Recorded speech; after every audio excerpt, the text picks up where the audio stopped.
kaks munni külge pidi koos vittu augus lõivad, liitsid nussijate ümber endal perset puhtaks pühivad.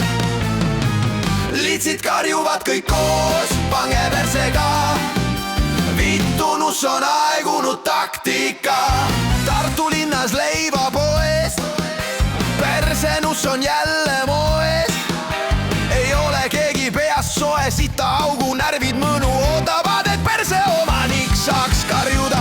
Liitsid karjuvad kõik koos pange persega, vittu nuss on aegunud taktika. Tore türa pruuniks saada naise sitaga, et tunda kuidas olla on neegri munniga. Perse auk on mõnu koht, mis siis, et sitane ükskõik millist auku keppime. Tähtis on, et närvid augu sees, sest mõnu tunda